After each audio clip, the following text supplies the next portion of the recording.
ابن بطوطہ نے اپنے سفر نامے میں لکھا ہے کہ حضرت ابراہیم جو پیغمبر اسلام کے فرزند تھے، ان کی قبر کے اوپر ایک سفید رنگ کا گنبد بنا ہوا تھا، سفید رنگ کا گنبد. اور اس نے یہ بھی لکھا ہے اپنی کتاب میں کہ خود امام حسن کی جو قبر تھی اس پر بھی ایک بہت بڑا سا گنبد تھا. بہت، یہ جو رائٹ سائڈ پر جو قبر، یہ جو بہت بڑا سفید رنگ کا گنبد جو آپ کو نظر آ رہا ہے، یعنی اتنا بڑا ایک گنبد یہاں پر بنا ہوا تھا. اور ظاہر ہے کہ چاروں ائمہ باقی اور وہ جو قبریں آپ کے سامنے سے پہلے آپ نے دیکھی تھی وہ اس گنبد کے نیچے ہی تھی. یہ دونوں کو اگر آپ ملائیں کہ یہ جو قبریں اب اس وقت آسمان تلے آ گئی ہیں اور ان کے اوپر دھوپ وغیرہ پڑتی ہے، ان کے اوپر باقاعدہ اس طرح سے گنبد بنا ہوا تھا، اور وہ شاید جنت البقیع کا سب سے بڑا گنبد تھا. تو اس نے کہا کہ ایک بہت بڑا سا گنبد، اور اس کی تفصیل بھی ابن بطوطہ نے اپنے سفر نامے میں لکھی. اور اسی طرح سے یعنی باقاعدہ امام حسن کی اس کے اوپر باقاعدہ گنبد، امام حسن کا تو کہا جاتا ہے لیکن کیونکہ چاروں ائمہ باقی وہیں پر تھے، شہزادی کی قبر یا حضرت فاطمہ بنت اسد کی یا پیغمبر اسلام کے چچا، یہ ایک ہی جگہ پر تھی، تو ان کے اوپر یہ گنبد بنا ہوا تھا. اور اس کے اوپر باقاعدہ ایک زری بھی لگی ہوئی تھی جو بعد میں اکھاڑی گئی. یہ اس زری کی بھی تصویر، یہ وہ زری کہ جو یہاں پر لگی ہوئی تھی اور بعد میں جو ہے وہ اکھاڑی گئی. تو بہرحال اس کے بعد اب یہ اس حالت میں یہ قبریں آسمان تلے ان کے اوپر دھوپ پڑتی ہے اور ایک عجیب ویرانی کا سما جو ہے وہ وہاں پر رہتا ہے اور دل خون کے آنسو ہوتا ہے. اس کے علاوہ صرف یہیں کے تک بات نہیں ہے، بلکہ ابن جبیر نے جو 7ویں صدی ہجری کے اندر لکھا گیا سفر نامہ، اس میں بہت سارے گنبدوں کا بھی تذکرہ کیا ہے. اور ابن جبیر نے اپنے سفر نامے میں بیت الاحزان کا تذکرہ کیا اور کہا کہ چھوٹا سا گھر شہزادی کا جنت البقیع کے اندر ہی تھا، اور کہا ہے کہ اس کے آثار حضرت ابراہیم فرزند رسول کی قبر کی کہیں آس پاس تھی جہاں کی شہزادی رہا کرتی تھی. تو میں نے جیسے کہ پہلے کہا کہ ابن جبیر کا سفر نامہ جو تھا 7ویں صدی ہجری میں، اور 150 سال بعد ابن بطوطہ نے اپنے سفر نامے کے اندر بھی تمام ان پر بنی ہوئی عمارتوں کا جو ہے وہ تذکرہ کیا. حضرت ابراہیم کی قبر کے پاس ہی یہ والا گھر تھا، اور اس نے کہا ہے کہ اس کے اطراف میں وہ تمام عمارتیں گنبد جنت البقیع کے اوپر بنے ہوئے، اور باقاعدہ وہاں پر جو ہے افراد بھی مقرر کیے گئے تھے جو پہرے داری وغیرہ کے لیے. تو بہرحال ان تمام قبور کے اوپر گنبدوں کا اور قبوں کا تذکرہ، اور باقاعدہ حضرت ابراہیم فرزند پیغمبر کی جو قبر تھی اس کے اطراف کی جو اسٹرکچر تھے اس میں ایک دروازہ سا بھی آگے جو ہے وہ لگا ہوا تھا، جس سے اندازہ ہوتا ہے کہ بعد میں گھر سے چیزیں ڈھائی گئی ہیں، لیکن اس کے باوجود بھی کچھ ان کے اسٹرکچر جو بعد میں بھی رہے اس کے بعد رفتہ رفتہ بھی ڈھائے گئی ہیں بہت ساری چیزیں. اور اس کے بعد ابن جبیر نے اپنے سفر نامے میں حضرت عثمان کی قبر کے اوپر بھی ایک سفید گنبد کا تذکرہ کیا.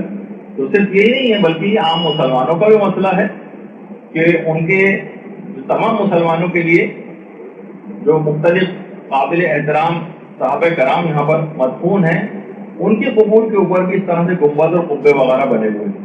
لیکن جیسے ہی 19ویں صدی کا آغاز ہوا، وہابی مسلک کے پیروکاروں نے ان مزارات کو جو ہے وہ منہدم کر دیا اور ان کے نشانات مٹانے شروع کر دیے، اور یہ سلسلہ آج تک جاری و ساری. اچھا، اگر ہم یہ بات فرض کر لیتے ہیں ایک لمحے کے لیے، دلائل تو ابھی آگے چل کر آپ لوگوں کی خدمت میں پیش ہوں گے، کہ اگر یہ سب چیزیں حرام تھیں، قبروں کے اوپر گنبد رکھنا، دیکھیے آج صرف ہم قبروں کو جو اعدام جنت البقیع ہے جو دلائل وہ لوگ ذکر کرتے ہیں، اور ہماری ذمہ داری اس سلسلے میں کیا یہ ذکر کرنا ہے، ورنہ سارے چیزیں جو ہیں مثلا قبروں پہ جانا، توسل کرنا، ان کی طرف رک کر کے دعا مانگنا اور ان کو چومنا، قبر کے اوپر سر رکھنا، عورتوں کا قبرستان جانا، بہت ساری الگ الگ چیزیں کی جن پر الگ الگ درد جو ہے وہ ہو سکتے ہیں. لیکن یہ کہ آج کیونکہ صرف ہم ایک ہی بات کی حد تک کریں گے، انہدام اور قبروں کے اوپر جو موجود گنبد تھے اور ان کو جو گرائے گئے تھے اس پہ ہمارا فوکس ہو. ہم یہ کہہ رہے ہیں کہ اگر ہم آپ کی بات یہ مان لیں کہ یہ تمام نشانات مٹا دینے چاہیے اور کوئی ایسی چیز یہاں پر باقی نہیں رہنی چاہیے عمارتوں کی شکل میں، جس طرح سے آپ نے رفتہ رفتہ بھی ان تمام چیزوں کو ختم کیا، تو پھر کیا وجہ ہے کہ مکے کے اندر ایک باقاعدہ ایک اسلامک میوزیم بنایا گیا؟ یعنی وہاں سے تو آپ ساری چیزیں ختم کر رہے ہیں، مکے کے اندر باقاعدہ ایک اسلامک میوزیم، اور اس کے اندر وہ تمام چیزیں جو مثلا مقام ابراہیم بعد میں وہ تبدیل کرتے تھے، پچھلے والا مقام ابراہیم یہاں پر لوگ ریگولر وزٹ کے لیے بھی آتے ہیں، جو آتے ہیں وہ یہاں پر کھڑے ہو کر دعا بھی مانگ سکتے ہیں. تو یہ کیا وجہ ہے کہ وہاں تو آپ نہ اس کو ہاتھ لگانے دیتے ہیں نہ چومنے دیتے ہیں، تو وہی چیز یہاں پر بھی آ کر سکتے ہیں. تو اس کو آپ نے کس دلیل سے پریزرو کیا ہوا ہے؟ اور صرف یہ نہیں بلکہ خانہ کعبہ کے جو پرانے دروازے تھے وہ بھی اس میوزیم کے اندر رکھے ہوئے ہیں. یہاں پہ لوگ آ سکتے ہیں، یہاں پہ بھی کھڑے ہو کر دعائیں مانگ سکتے ہیں ان کے وسیلے سے یا ان کے تبرک حاصل کر کے ان سے. اسی طریقے سے جو خانہ کعبہ کے جو اور دروازے وغیرہ ہیں وہ بھی یہاں پر رکھے ہوئے ہیں. خانہ کعبہ کے دروازے کی چابی وہ اس میوزیم کے اندر ہے. کہ یہ کس دلیل سے آپ نے یہاں پر پریزرو کر رکھے ہیں؟ جب ہر چیز ہر آثار کو آپ نے مٹانے کا تاحیہ کیا ہو تو یہ کس دلیل سے یہاں پر ہے؟ اسی طرح سے جو زمزم کا کنواں ہے اس کے اندر جو ایک اسٹرکچر تھا جس سے وہ ڈول وغیرہ کھینچ کے پانی نکالا جاتا تھا وہ بھی اس میوزیم کے اندر. تو بہرحال یہ تمام چیزیں پھر کس دلیل سے؟ دیکھیے وہابیت کا ہمیشہ سے ایک طریقہ کار ہے. علماء فرماتے ہیں ان کا طریقہ کار ہے اتنا جھوٹ بولو اتنا جھوٹ بولو اتنا جھوٹ بولو اور کسی کی نہ سنو، بس کہتے چلے جاؤ. وہاں ہم کو نظر بھی آتا ہے بقی میں جو افراد کھڑے ہیں، آپ کچھ بھی کہتے رہے وہ یہ کہتا رہے گا شرک ہے بدعت ہے، اور ایک ٹیپ ریکارڈر کی طرح سے وہ چیز چلتی رہے گی. وہ کسی کا نہ آرگومنٹ کوئی سنتے ہیں، نہ اس کی کوئی بات سنتے ہیں، نہ کسی کی کوئی دلیل سنتے ہیں، بس جب شرک شرک شرک حرام حرام حرام. تو بہرحال جب ایک دیکھیے یہ بھی طریقہ کار ہے، باقاعدہ ایک طریقہ کار ہے کہ جب تک یہ مسلسل اگر ایک بات کہی جاتی 50 سال 100 سال مسلسل ایک بات کہی جائے تو آخر لوگوں کے دماغ میں بات آنے لگتی کہیں واقعی شرک تو نہیں، کہیں یہ واقعی کفر تو نہیں ہو رہا. یہی وجہ ہے کہ کتنے اتنا طویل پروپیگنڈا اگر کیا جائے تو لوگ متاثر ہونے لگتے. آپ نے دیکھا کہ بہت ساری باتیں القاعدہ اور فلاں یہ اپنی جگہ جو لوگ اس قسم کی جو باتیں کرتے ہیں، لیکن انہوں نے خود سے وہ چیزیں کھڑی کی، اس کا ایک حوہ بنایا، ان کو خبروں کے ذریعے زندہ رکھا.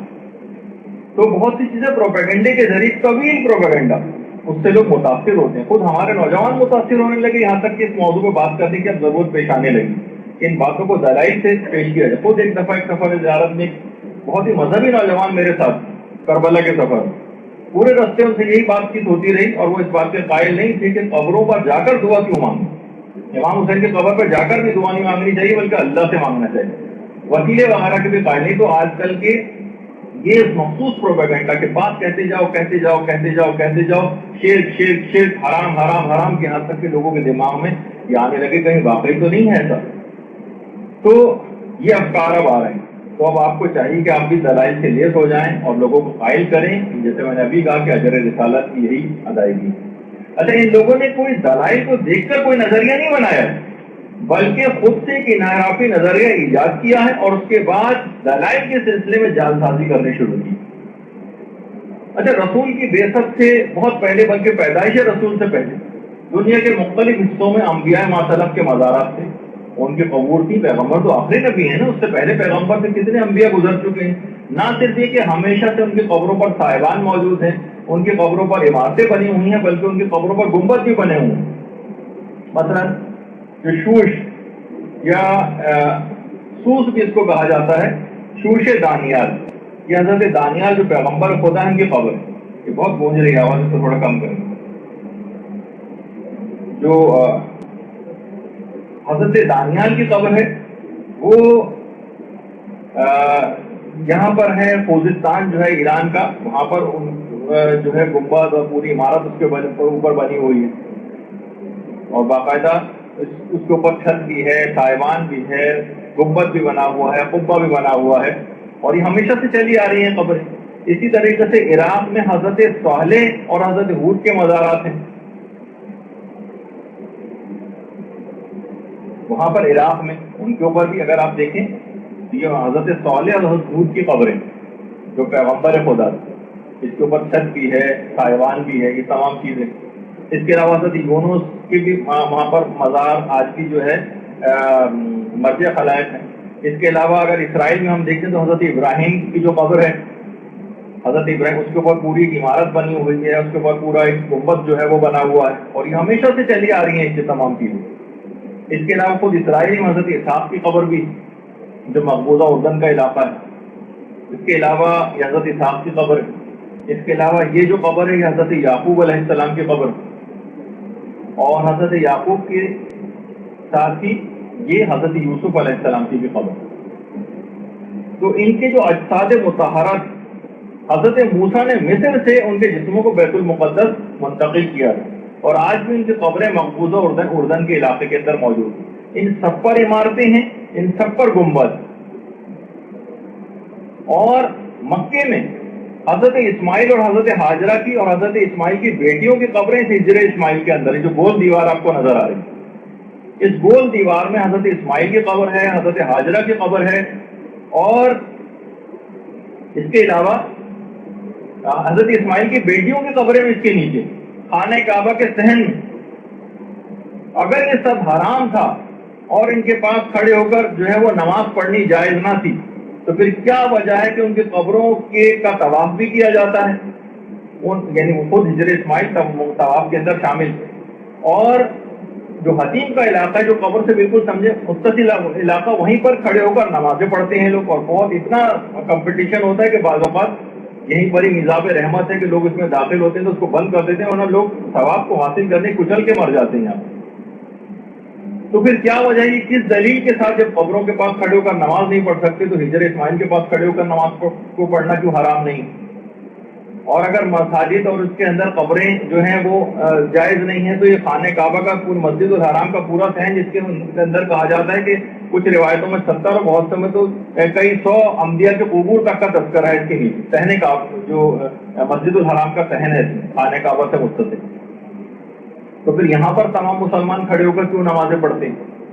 تو بہرحال تو پیغمبر اسلام کا آپ نے دیکھا کہ پیغمبر سے پہلے ہی تمام انبیاء موجود تھے. ان کی قبروں پر ہمیشہ سے قبے اور گنبد یہ چلے آ رہے ہیں، لیکن پیغمبر نے کبھی ان پر بنی ہوئی عمارتوں کو مسمار نہیں کروایا. کوئی حکم انہوں نے نہیں دیا، نہ اپنے کسی اصحاب کے ذریعے حکم دیا، نہ وہاں پہ جو ان علاقوں کے اندر افراد رہتے تھے ان کو حکم دیا کہ جاؤ اور جا کر انبیاء کے قبور پر جتنی بھی عمارتیں اور جو گنبد اور قبے بنے ہوئے ان سب کو جا کر مسمار کر دو. یعنی کم سے کم کچھ حدیثیں تو ایسی ہوتی ہیں جس میں پیغمبر اسلامی حکم دیتے کہ کم سے کم انبیاء کے قبور پہ تو یہ شرک اور بدعت نہیں ہونی چاہیے، لیکن ایسا کچھ نہیں. اور کم سے کم یہی پیغمبر کہتے تھے چلیے اگر آپ کہیں دوسرے علاقوں کے اندر پیغمبر نے حکم نہیں دیا تو یہیں پر ہجر اسماعیل کے پاس ممانعت ہونی چاہیے تھی کہ یہاں پر کھڑے ہو کر کوئی شخص نماز نہ پڑھے. یہاں پر قبریں بنی ہوئی ہیں حضرت اسماعیل ہاجرہ کی، ان قبروں کے پاس کھڑے ہو کر نماز جائز نہیں. کوئی حدیث آپ دکھا دیجیے. تو یہ پیغمبر یہ کر سکتے تھے کہ ان کی اجسام جو ہے کسی جگہ منتقل کروا دیتے، جیسے کہ حضرت موسیٰ نے اتنے سارے انبیاء کے اجسام جو ہے مصر سے جو ہے وہ بیت المقدس اور مقبوضہ اردن کے علاقے میں منتقل کروائے کہ بھائی یہاں پر نمازیں پڑھی جاتی ہیں، ان کی قبروں کے پاس کھڑے ہو کے نمازیں جائز نہیں، تو لہٰذا ان کے جسموں کو یہاں سے کسی اور جگہ منتقل کیا جائے. پیغمبر یہ کر سکتے تھے، نہیں کیا. اور بات صرف یہیں تک نہیں رہی. حضرت ایوب جو پیغمبر خدا ان کی قبر جو ہے بصرہ میں. یہ آپ کو بڑی سعادت حاصل ہو رہی ہے کہ آپ جو ہے اپنے تمام انبیاء کے قبور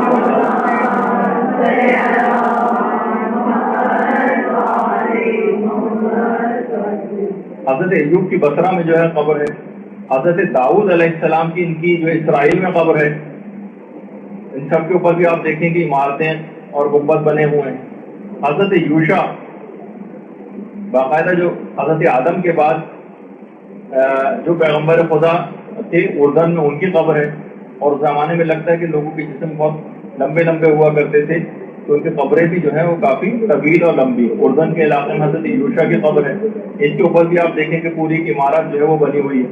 اور کسی بھی صحابی نے، کسی بھی ائمہ اطہار میں سے کسی نے، اہل بیت میں سے کسی نے، پیغمبر کے اصحاب باصفا میں سے اس کے بعد حکومت اسلامی جو ہے وہ کہاں کہاں تک مسلمانوں کی حکومت رہی ہے، لیکن بعد میں کسی نے کیا کرے انبیاء کے مقبروں کے اوپر جو عمارتوں کو نہیں توڑوایا، کسی جگہ نہیں ملتا. یہ حضرت ہارون کی جو قبر ہے اس کے اوپر بھی دیکھیں قبہ اور جو ہے عمارت جو ہے وہ بنی ہوئی ہے. اس کے علاوہ اگر ہم شام میں دیکھیں تو حضرت حابیل کی قبر ہے. ان کی بھی دیکھیں کتنی طویل ان کی قبر ہے. حضرت حابیل، حضرت آدم جو پہلے دنیا میں سمجھے انسان تھے، ان کی اولاد کی قبریں، اس کے اوپر بھی پوری عمارت اور قبہ اور سب کچھ جو ہے وہ بنا ہوا ہے. اس کے علاوہ حضرت موسیٰ کی قبر ہے. حضرت موسیٰ یہ بھی اسرائیل میں ہے. اور حضرت شعیب علیہ السلام کی قبر اردن کے اندر ہے، اس کے اوپر بھی پوری عمارت وغیرہ بنی ہوئی ہے۔ شام میں حضرت زکریا کی قبر ہے، اس کے اوپر بھی پورے گنبد قبے اور عمارتیں جو بنی ہوئی ہیں۔ پھر شامی میں صحابہ میں سے حضرت بلال حبشی کی قبر ہے، وہ بھی پختہ جو ہے قبر اس طرح سے بنی ہوئی ہے، اوپر جو ہے بلڈنگ اور عمارت جو ہے وہ بھی موجود ہے اس کی۔ یعنی نہ صرف یہ کہ پیغمبر نے اور دیگر آنے والے اصحاب نے نہ صرف یہ کہ ان قبروں کو منہدم نہیں کروایا، بلکہ معاملہ برعکس ہوا، بلکہ ان کی تعمیر اور حفاظت کا کام جاری رہا۔ اور اس لیے کہ ان آثار سے دیکھیے دین کی حفاظت ہوتی ہے۔ دیکھیے کہا جاتا ہے، علماء بیان کرتے ہیں کہ جو سن عیسوی ہے یہ حضرت عیسیٰ کی پیدائش سے شروع ہوا، آج 2012 چل رہا ہے۔ حضرت عیسیٰ، حضرت مریم، انجیل، حوارین عیسیٰ، بہت سارے محققین کے نزدیک ان کا وجود آج، یعنی غیر مسلموں کی بات کر رہا ہوں، ان کا وجود ایک افسانوی تاریخ بن چکا، کیونکہ نہ ان لوگوں نے نہ جائے ولادت کو محفوظ رکھا ہے۔ حضرت عیسیٰ کہاں رہتے تھے ان کے گھر کا کچھ نہیں پتا، حضرت مریم کہاں رہا کرتی تھی ان کے گھر کا کچھ نہیں پتا، بیت المقدس کے علاوہ کون سی جگہ ایسی تھی کہ جہاں پر وہ عبادت کیا کرتی تھی، کوئی آثار ان لوگوں نے محفوظ نہ رکھے۔ اکثر محققین تو اب حضرت عیسیٰ کے سولی دیے جانے کے واقعے کو بھی ایک ادبی اور لٹریچر کا حصہ سمجھتے، جیسا کوئی واقعہ ہوا ہی نہیں۔ اگر یہ نشانیاں موجود ہوتی، دیکھیے تمام آثار ان لوگوں نے بھی مٹائے اور آج ان کے پیروکار بھی اسی پالیسی کے اوپر عمل پیرا۔ دیکھیے اگر یہ نشانیاں موجود ہونا تو آنے والی نسلیں جو ہیں ان افراد سے وابستہ رہتی ہیں۔ یہ حقانیت کا ثبوت ہوتی ہے کہ افراد موجود تھے، ایگزسٹ کرتے تھے، تاکہ لوگ بعد میں آنے والی نسلیں، آئندہ آنے والے ادوار اور صدیوں میں اس میں شک کی حالت میں نہ گرفتار ہوں، جیسے آج لوگ شک کی حالت میں گرفتار ہو گئے۔ حضرت عیسیٰ تھے بھی یا نہیں؟ مسلمانوں کی بات نہیں کر رہا ہوں، ان کے محققین کی بات کر رہا ہوں۔ حضرت مریم تھی بھی یا نہیں؟ سولی دینے کا کوئی واقعہ ادبی ہے، کوئی تاریخ کا حصہ بھی ہے یا نہیں؟ تو بہرحال یہ تمام چیزیں ایسی ہیں۔ یہی وجہ ہے کہ آج ہم نے واقعہ کربلا کو تمام مجالس اور ماتم کے ذریعے جو زندہ رکھا ہوا، اس کی بھی وجہ یہ جب ہر جگہ پر باطل نے روکنے کی کوشش کی، ورنہ آپ خود سوچئے کہ ریگستان یا جنگل و بیابان میں جو واقعہ کربلا پیش آیا تھا، کب کا ایک تاریخی افسانہ قرار دے دیا جاتا اگر ہم اس کو مجالس اور ماتم کے ذریعے برقرار نہ رکھتے، کب کا وہ کہہ کے ختم کر دیتے، لیکن ہم نے اس طریقوں سے باقی رکھا۔ رسول سے منسوب جو چیزیں 1400 سال سے پیغمبر کی حقانیت کا ثبوت ہے۔ دیکھیے حضرت عیسیٰ کتنی بڑی عیسائی دنیا ہے، لیکن انہوں نے کوئی چیز پریزرو نہیں کی، لیکن وہ کہ باطل عقیدے کے اوپر تھے، وہ چیزیں مٹاتے چلے گئے، آج ایک افسانوی چیز سمجھی جانے لگی۔ لیکن 1400 سال گزر گئے، پیغمبر کا ہمیں پتہ ہے کہاں پیدا ہوئے، پیغمبر کا ہمیں پتہ ہے کون سی غار میں، مثلا غار ہرا میں کہاں عبادت کرتے تھے، غار ثور کے اندر جو ہے کیا واقعہ پیش آیا تھا، پیغمبر کہاں پر نماز پڑھتے تھے، یہ تمام جگہ موجود ہیں، کہاں سپرد خاک ہوئے، ان کے خاندان اور گھر والوں کی قبور جو ہے کہاں کہاں ہیں۔ لیکن اب خاص وقت سے گزرنے کے ساتھ ساتھ ان چیزوں کو مٹایا جا رہا ہے تاکہ آنے والی صدیوں کے اندر ان کے آثار بالکل محو ہو جائیں۔ ہزاروں سال دیکھیے اس طرح سے گزرتے بھی اگر چلے جائیں اور چیزیں محفوظ رہیں ان کی، تو ان کے آثار سے بھی لوگوں کی حقانیت کا جو ہے پتہ چلتا ہے۔ لیکن باطل اپنی اسی لانگ ٹرم پلاننگ کا حصہ قرار دیتا ہے ہمیشہ سے کہ ان آثار کو مٹا دیا جائے۔ یہود و نصارہ نے بھی دیکھیے خاص سازش کے تحت ان آثار کو محفوظ نہیں کیا، اور آج بھی ان کے وہی زرخرید اسی پالیسی پر عمل پیرا ہے اور مسلسل آثار کو ختم کرتے چلے جا رہے ہیں۔ ورنہ دیکھیے جو اولیاء ہیں اور صالحین کی قبور دنیا میں ہر جگہ، ایران میں بھی ہیں، عراق میں ہیں، شام میں ہیں، مصر میں ہیں، مراکش میں ہیں، یونس میں ہیں، پاکستان میں ہیں، انڈیا میں، ہر جگہ پر قبور کے اوپر عمارتیں بھی بنی ہوئی ہیں، گنبد بھی بنے ہوئے ہیں، قبے بھی بنے ہوئے ہیں۔ اچھا اگر آپ مان بھی لیں کہ سب چیزیں حرام تھی، تو پھر آپ بتائیے کہ قبر رسول کے اوپر یہ گنبد خضرا یہ کیوں ابھی تک آپ نے باقی رکھا ہوا ہے؟ اگر آپ کہیں کہ ہمیں لوگوں کا ڈر ہے کہ اگر ہم اس قبے کو بے کر ڈھائیں گے تو لوگ ہمارے خلاف بہت زیادہ ہو جائیں گے، تو ہم پھر یہ آپ سے پوچھیں گے کہ آپ نے تقیہ کا نظریہ کب سے اختیار کر لیا؟ آپ کے مذہب میں تو تقیہ کرنا حرام ہے، لوگوں کو خوف کی وجہ سے بہت سی چیزیں اس طرح کی برداشت کرنا۔ اور اگر یہ تقیہ آپ کے ہاں جائز تھا تو یہ تقیہ آپ نے بقی کی قبریں گرانے میں کیوں نہیں استعمال کیا؟ تو دیکھیے اگر یہ جو کہا جاتا ہے نا کہ 5-7 منٹ کے بعد گفتگو کرنے کے بعد پھر آپ کو تھوڑا وقفہ دے دیں گے کہ جو اگر آپ یہ کہیں کہ بھائی قبروں کے اوپر عمارت نہیں ہونی چاہیے، کھلا ہونا چاہیے، تو رسول اللہ کو ان کے حجرے میں کیوں دفن کیا گیا؟ کیا رسول اللہ جس کمرے میں اپنے حجرے میں دفن ہوتے اس کی چھت نہیں تھی؟ اس کی چھت بھی تھی. پیغمبر اسلام جس کے اندر مدفون ہے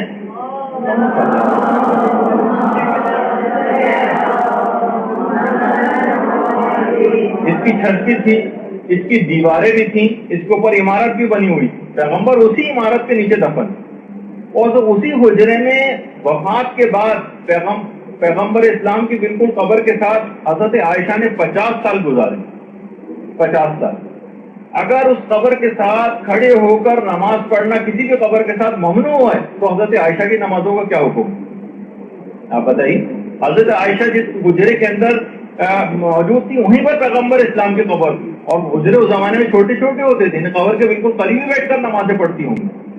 تو پھر وہ نمازیں کس طریقے سے پڑھتی ہیں؟ اگر نمازیں قبر کے پاس کھڑے ہو کر پڑھنا جائز ہے، ظاہر قبر کو قبلہ تو کوئی بھی نہیں بناتا ہے نا، ہاں اس کے ساتھ کھڑے ہو جاتے، اس میں تو کوئی حرام کی بات نہیں. تو دیکھیے دفن کے بعد بھی کسی نے بھی پیغمبر اسلام کی قبر پر موجود نہ تو چھت کو توڑوایا نہ عمارت کو توڑوایا. اور پیغمبر اسلام کے جو روضہ ہے گنبد خضرا جس کے عین نیچے قبر رسول، اس کے اوپر ایک وینٹیلیٹر تھی، ایک روشن دان. اچھا یہ گنبد خضرا تو بعد میں بنایا گیا، لیکن پیغمبر اسلام کی اپنی جو قبر مبارک جہاں پر تھی اس کی جو چھت ہے، ایک دفعہ بہت مشہور واقعہ اور بالکل متفق علیہ واقعہ، تمام علماء اہل سنت نے اس واقعے کو اپنی کتاب میں لکھا ہے کہ باقاعدہ جس وقت مدینے میں خشک سالی کا دور آیا تھا، بارشیں بالکل نہیں ہو رہی، تو حضرت عائشہ زوجہ رسول نے ایک ترکیب لوگوں کو بتائی تھی کہ آپ یہ کریں کہ اوپر ایک سوراخ کروائیں چھت میں، اور یا جو اوپر کا کوئی وینٹیلیٹر ہوگا اس کو وہاں سے ہٹائیں تاکہ براہ راست سورج کی کرنیں قبر رسول کے اوپر پڑیں. لوگوں نے جب ایسا کیا اور سورج کی کرنیں قبر رسول پر پڑی تو اسی وقت گھٹا ٹوپ بادل آئے اور اسی وقت موسلادھار بارش جو ہے وہ شروع ہو گئی مدینے، اور پورا مدینہ جلسہ ہو گیا.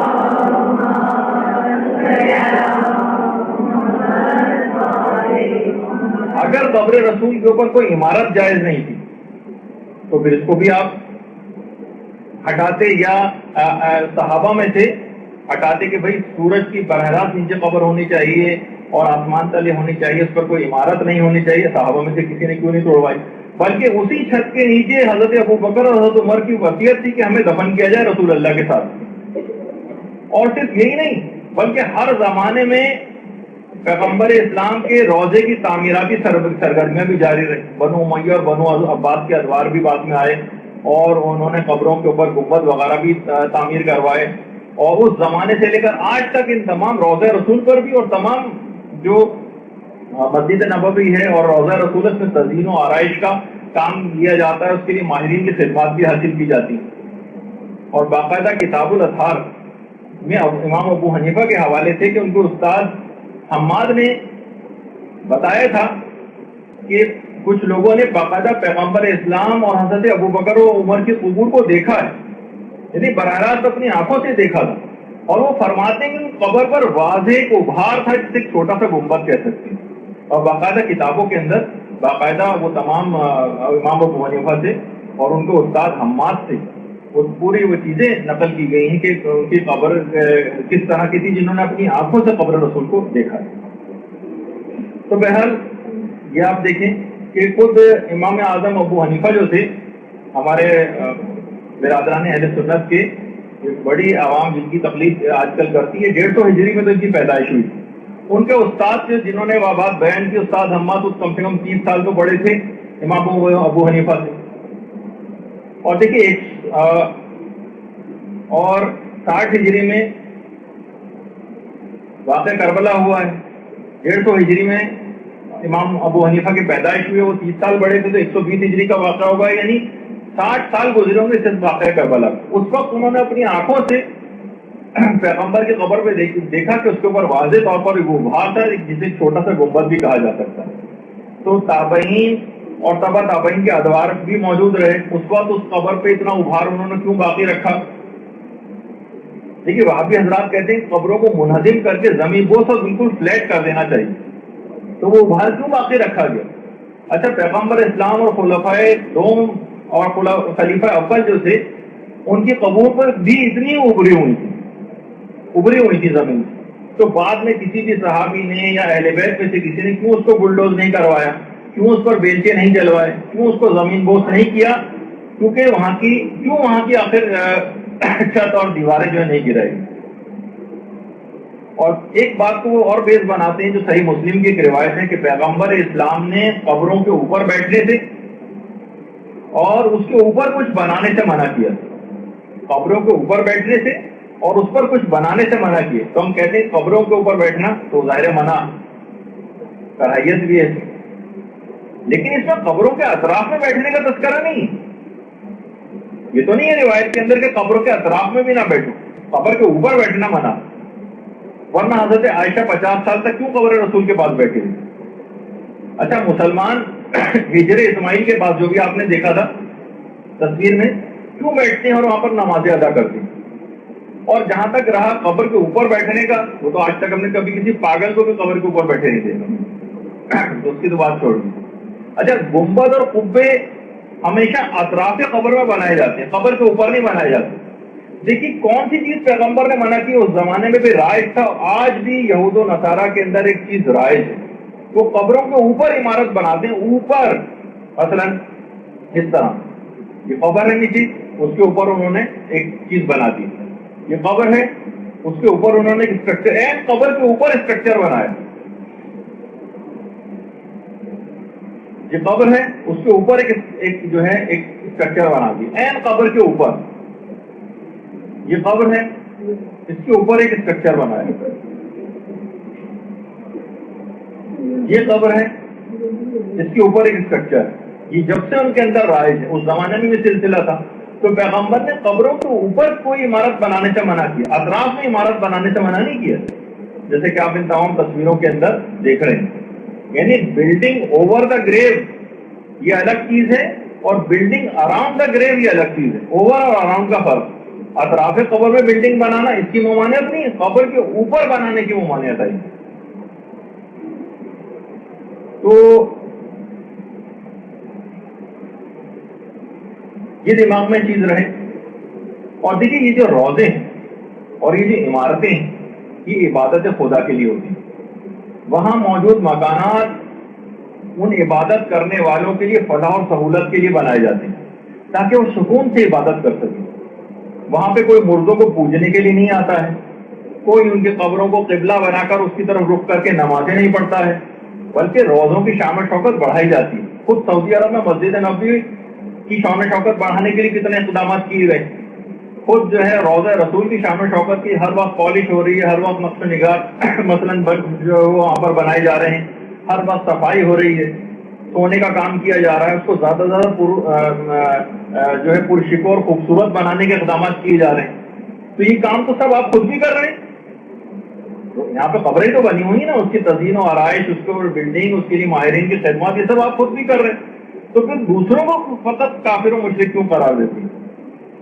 اچھا کوہ صفا جس پر عبادت کا بڑا ثواب ہے باقاعدہ، اس کے اوپر کوہ صفا کے اوپر ایک گنبد بنا دیا گیا، ایک گنبد۔ یہ تو رسول اللہ کے دور میں نہیں تھا، رسول اللہ کے دور میں نہیں تھا، اور اس کی حفاظت کے لیے کوہ صفا کی 4 دیواری ایک دیوار بندی کر دی گئی ہے اس کے لیے، اور اوپر یہ گنبد، یہ رسول کے زمانے میں نہیں تھا، تو پھر یہ شرک کیوں نہیں ہے یہ گنبد بنانا؟ اچھا اب اس کو پریزرو کرنے کے لیے اس کے کوہ صفا کے آگے شیشے کی ایک وہ بھی بنا دی گئی ہے، ایک دیوار تھی، اے سی بھی لگا ہے، ورنہ پہلے تو جو صفا و مروہ کے درمیان صحیح کی جاتی تھی یہ بالکل ایک کھلا علاقہ تھا، بس ایک اوپر ایک سائے کے لیے ایک چیز پڑی ہوتی تھی، اس سے پہلے تو وہ چیز بھی تھی، بالکل کھلا علاقہ تھا۔ اور مسجد الحرام سے تو بالکل باہر کا علاقہ آج بھی ہے، مسجد الحرام کا پارٹ نہیں ہے، عورتیں اپنے مخصوص ایام کے دنوں میں بھی صفا و مروہ والی جگہ پر جا سکتی ہیں۔ تو بہرحال اب تو خیر کئی منزلہ صفا و مروہ بنا دی گئی، اور یہ مروہ پہلے زمانے میں اس طرح سے ہوتی تھی، یہی اوپر جو چھپر سے چلا آ رہا ہے اس کے سائے کے اندر لوگ صحیح کر دیا کرتے تھے۔ لیکن کیا ہے کہ لیکن پھر بھی اس کے باوجود اب تو خیر بہت ہی کئی منزلہ بنا دی گئی ہے اور AC لگ گئے ہیں اور بہت ہی کے درمیان، ورنہ درمیان میں آنے جانے والوں کے لیے الگ راستہ نہیں ہوا کرتا تھا، اور ایک زمانے میں جب طوفان وغیرہ آیا تھا تو لوگوں نے باقاعدہ تیر کر بھی صفا و مروہ میں صحیح کی۔ اچھا، اب ایک بات اور بس میں کہہ کے پھر میں بات کو فی الحال ختم کرتا ہوں، پھر اگلے وقفے کے بعد پھر ہم اس کو دوبارہ بات کو شروع کریں گے کہ خود کتنی چیزوں کے خلاف ورزی آپ خود کر رہے ہیں، کتنی احادیث کی، تو فقط پھر قبروں ہی کی طرف فقط توجہ کیوں ہے؟ کتنی ایسی چیزیں، مثلا کعبے کے اطراف میں بلند و بام عمارتیں بنانا، کتنی روایتوں کے اندر اس بات کی ممانعت آئی۔ آپ دیکھیے وہ بیچ میں کالے رنگ کا جو نقطہ نظر آ رہا ہے نا، وہ خانہ کعبہ ہے۔ ہر بلڈنگ خانہ کعبہ سے بڑی اور بلند 20 گنا جو ہے بلند منزلیں جو ہیں وہ، اور خانہ کعبہ غالباً لگتا ہے کہ مکہ کی شاید سب سے چھوٹی عمارت بن کے رہ گئی۔ یہ تجارتی مقاصد ہیں، بہت سارے، چلیں ہم کہیں کہ زائرین کی سہولت کے لیے آپ نے بہت ساری اگر چیزیں فرق کی ہوئی ہیں، تو یہ کہ آپ بھی تو حدیثوں کی مخالفت مستقل کر رہے ہیں کہ جس کی ممانعت آئی ہے حدیث میں، لیکن پھر وہ کس دلیل سے آپ کر رہے ہیں؟ تو یہ تمام چیزیں دیکھیے اس طرح کی ہیں، بہت ساری چیزیں ایسی ہیں۔ میں یہ بات کہہ کے فی الحال اپنے گفتگو کو روکوں گا کہ انٹرنیٹ کے اوپر دیکھیے ہر چیز کا آپ اعتبار نہ کریں۔ قبر رسول کہہ کے بہت ساری چیزیں جو ہیں اس طرح کی کر دی گئی ہیں، اور لوگ سمجھتے ہیں کہ شاید یہ قبر رسول ہے، اور یہ بہت انٹرنیٹ پہ جعلی چیزیں پھیلائی گئی۔ سینکڑوں سال سے کسی شخص نے بھی قبر رسول کو نہیں دیکھا، وہاں پر مقیم افراد کی بھی بات کر رہا ہوں۔ یہ جلال الدین رومی کی قبر ہے اونیا میں، ترکی میں، اور انٹرنیٹ پہ ہر جگہ تقریباً یہ اس طور پر مشہور کی گئی کہ پیغمبر اسلام کی قبر نہیں، ایسا نہیں۔ جلال الدین رومی کی قبر ہے اونیا، ترکی میں۔ اس کے علاوہ ایک تصویر یہ بھی ہے کہ ایک خیالی تصویر، چلیں تو خیالی بھی ہے، لیکن ایک تصویر اور ہے جسے کہا جاتا ہے کہ یہ بہت نادر و نایاب تصویر ہے، یہ قبر رسول کی تصویر ہے، یہ بالکل جعلی تصویر، بالکل جعلی۔ تو یہ اس قسم کی باتیں کر کے لوگ جو ہے گمراہ کرتے ہیں، تو اس کی طرف آپ ہوشیار ہیں کہ کسی نے بھی قبر رسول کو دیکھا نہیں۔ اور صرف یہاں کی حد تک بات نہیں ہے، بلکہ میں وہ ایک مثالیں اور دے دیتا ہوں، اس کے بعد بات ختم کریں گے۔ فی الحال امام اعظم ابو حنیفہ کی قبر ہے، باقاعدہ زری بنی ہوئی ہے بغداد میں۔ یہ امام شافعی کی قبر ہے قاہرہ میں، کائرو مصر میں، یہ ان کی قبر، اس کے اوپر پوری عمارت بھی بنی ہوئی ہے، گنبد بھی بنے ہوئے ہیں، قبے بھی بنے ہوئے ہیں، پختہ اونچی قبر بھی۔ امام احمد ابن حنبل کی قبر ہے شام میں، اس کے اوپر بھی دیکھیں عمارات، قبہ، سب تمام چیزیں بنی ہوئی ہیں۔ یہ امام بخاری کی قبر ہے سمرقند میں، ازبکستان، اور یہ ان کی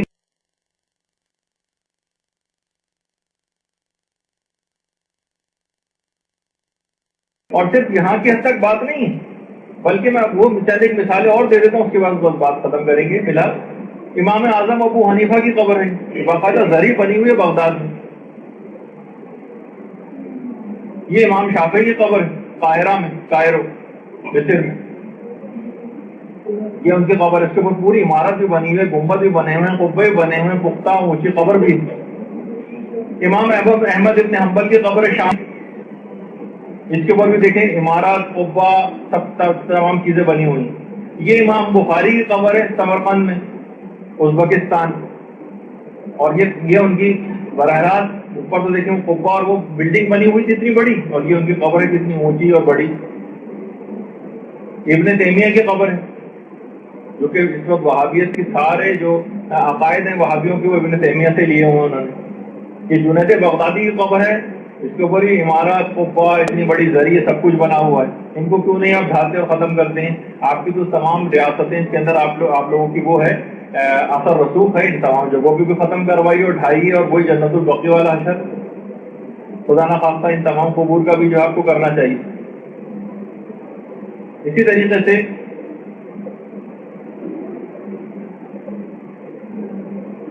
عبد القادر جیلانی وغیرہ کی بھی قبور ہے۔ تو یہ تمام چیزیں اسی طرح سے مثلا یہ خالی جنت البقیع کی حد تک بات تھی، جنت المالا کا جو قبرستان ہے مکے میں، اس کے اوپر بھی پورے قبے اور گنبد جو ہے وہ بنے ہوئے، قبے اور گنبد۔ اور اس وقت تو یہ ڈسٹرکشن سے پہلے حضرت خدیجہ طاہرہ کی جو قبر مبارک تھی اس کے اوپر قبہ اور گنبد جو ہے وہ بنا ہوا تھا.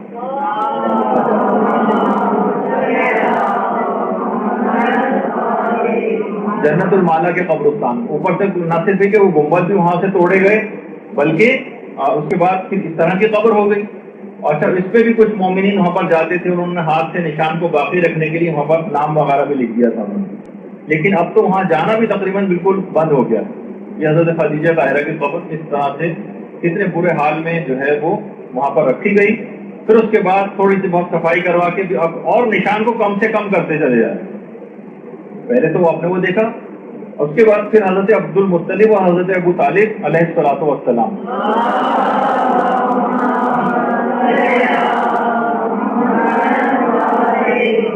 ان کی قبور کے اوپر بھی اسی طرح سے گنبد اور قبے بنے ہوئے تھے وہاں کے ڈیمولیشن سے پہلے, جب انہدام سے پہلے. لیکن اس کے بعد پھر جب وہ اوپر سے ہٹ گیا تو اب یہ ان کی قبریں. اور اس کے بعد اور فلیٹ کرتے جا رہے ہیں آہستہ آہستہ. بہت ساری چیزوں کو دیکھ رہے ہیں ان کے سائز بھی کم ہوتے جا رہے ہیں. یعنی بہت آہستہ روی کے ساتھ وہاں پر یہ والا کام ہر دفعہ جب حج پہ لوگ جاتے ہیں تو ایک پتہ چلتا ہے کہ مزید اتنی زیارتیں اور ختم ہو گئی. اور اب یہ بقیع قبرستان ہے جو گرین رنگ کی جو جالیاں یا جو کھڑکیاں جو آپ کو نظر آ رہی ہیں ان کے پیچھے قبور ہیں. سال میں کوئی ایک دفعہ شاید یہاں کا کوئی گیٹ کھلتا ہے, وہ مشکل عید وغیرہ کے موقع پر. اور وہاں پہ بھی اس کے اندر بھی بہت سارے ایسی جگہیں ہیں کہ جہاں پر پھر مزید رکاوٹیں کہ اب ان کی آنکھوں سے ان کی قبور جو ہے وہ مطہر جو ہے وہ بھی نہیں دیکھی جا سکتی. یعنی آپ وہ بالکل ان کی نظروں سے لوگوں کی چھپا دی گئی. ورنہ زیارت قبور کے لیے جب لوگ وہاں پر آئے ہیں اور وہاں پر جا رہے ہیں تو کم سے کم کوئی آنکھوں سے تو کوئی چیز نظر آنی چاہیے. جنت المالا میں وہ بھی بہت پاسبل نہیں رہا. اسی طرح سے حضرت حمزہ کا باقاعدہ روضہ اور مقبرہ وہاں پر بنا ہوا تھا مدینے میں, لیکن جو ہے اس کو بھی ڈھا دیا گیا اور اب بالکل ایک فلیٹ قبر ہے. اور اب حضرت حمزہ کے اس کے علاوہ کوئی اور ویسا نشان, اور یہاں پہ وہ مستقلاً بلکہ لوگ جو یہاں پر کھڑے ہوتے ہیں لوگوں کو یہی بات بتا رہے ہوتے ہیں بجائے کہ حضرت حمزہ کا ذکر کرنے کے ان کے قاتل کا ذکر ہو رہا ہوتا ہے وحشی کا. وحشی جس نے حضرت حمزہ کو قتل کیا تھا اور ان کا جسم کے جو ٹکڑے کیے تھے اور جتنی ان کی لاشیں کی بے حرمتی کی تھی, اور بعد میں جان کے خوف سے بھی اس نے اسلام قبول کر لیا تھا. لیکن وہ جو یہاں پہ افراد کھڑے ہوتے ہیں لوگوں کو یہ کہانی سنا رہے ہوتے ہیں کہ حمزہ اس طرح سے شہید ہوئے, بعد میں وحشی نے اسلام قبول کیا اور وحشی کے اسلام قبول کرنے کی مدح میں پھر قرآن آیتیں نازل ہوئی. تو بجائے کہ حضرت حمزہ کا ذکر کرنے کے ان کے قاتل کا تذکرہ یہاں پر ہو رہا ہوتا ہے.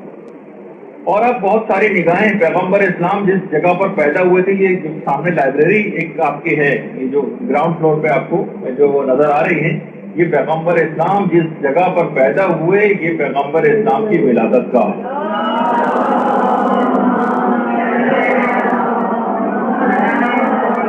اور بہت زیادہ لوگ دھڑکتے ہوئے دل اور ایک خطرہ اور ایک وہ محسوس ہو رہے جس اعتبار سے اس عمارت کو اسی طرح سے بوسیدہ حال میں رکھا گیا ہے. اور اکثر افراد کو تو ہم نے خود وہاں پر دیکھا باقاعدہ اس کے اطراف میں پیشاب وغیرہ کرتے ہوئے, یعنی کوئی روکا وغیرہ نہیں جاتا ہے.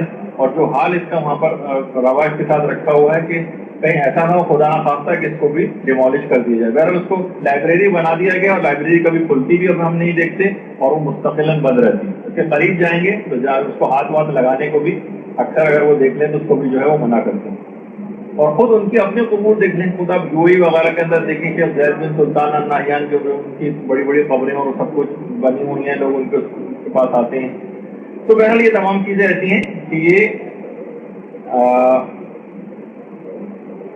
اب آپ کے تمام سامنے ہم نے یہ تمام تصویریں آ گئی, آپ کو پتہ چل گیا ان سب پہ گنبد تھے, قبے تھے, اور اس کے بعد ان کو اٹھایا گیا. مسلمانوں کے بعد بتانے کی ضرورت ہے کہ ہمیشہ سے یہ چیزیں موجود تھیں, یہ نہیں کہ یہ پہلے سے اسی طرح سے چلی آ رہی.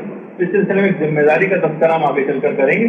ابھی تھوڑی دیر کے لیے 5-7 منٹ کا ہم وقفہ دیتے ہیں. صلی اللہ علیہ محمد وآلہ وسلم.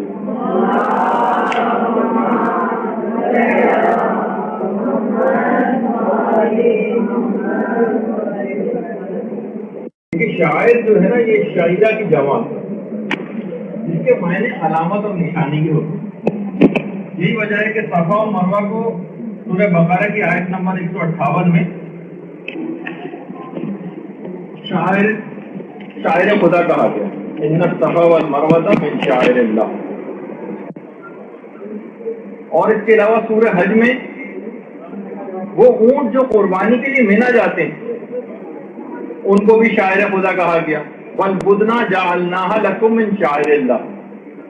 جو قربانی کے لیے جو جانور یہ جو اونٹ وغیرہ لے جائے جاتے ہیں اس کو بھی شاعر خدا کہا گیا. اس لیے کی چیزیں دین حنیف اور آئین ابراہیم کی علامت اور نشانیاں. اسی طرح سے مزدلفہ کو مشعر الحرام اسی وجہ سے کہا جاتا ہے کہ یہ دین خدا کی نشانیوں میں سے ایک ہے. مزدلفہ کا میدان وہاں وقوف کر کے خدا کے اطاعت گزار ہونے کی علامت شمار کیا گیا اور تمام مناسک حج کو بھی شاعر اللہ کہا گیا. تو کیا انبیاء آئمہ یا اولیاء ان کی جو ذوات مقدسہ ہیں ان کی قبور کو دیکھ کر کسی کو دین خدا کی عظمت کا احساس نہیں ہوتا؟ اور کیا ان کی اطاعت کا کوئی جذبہ ان کی قبور کو دیکھ کر پیدا نہیں ہوتا؟ کیا یہ سب شاعر نہیں ہیں؟ کیا صرف اور صرف پہاڑ اور اونٹ شاعر خدا ہیں؟ یعنی معاذ اللہ جمادات جیسے پہاڑ، حیوانات جیسے اونٹ یہ تو شاعر خدا ہوں، لیکن جن کے صدقے میں کائنات بنی ہو، جن سے لوگوں نے دین لیا ہو، ان کے اجسام و قبور کی جو نشانیاں ہیں وہ شاعر خدا نہ ہوں. اس نظریے کا تو اسلام سے کوئی تعلق نہیں. اچھا، حضرت آدم سے لے کر آج تک سب لوگ خواہ مسلم ہو یا غیر مسلم، اگر اس میں فطرت سلیم پائی جاتی ہے اس کا اسلام سے بھی تعلق نہیں. تمام افراد سب کی فطرت کے اندر یہ چیز ہے کہ اپنے بزرگوں کی قبروں پر جا کر پھول چڑھاتے ہیں، وہاں پر پودے لگاتے ہیں، کیاریاں بناتے ہیں، اس کی سجاوٹ کا اہتمام کرتے ہیں، اس کی صفائی کا اہتمام کرتے ہیں، اس کا احترام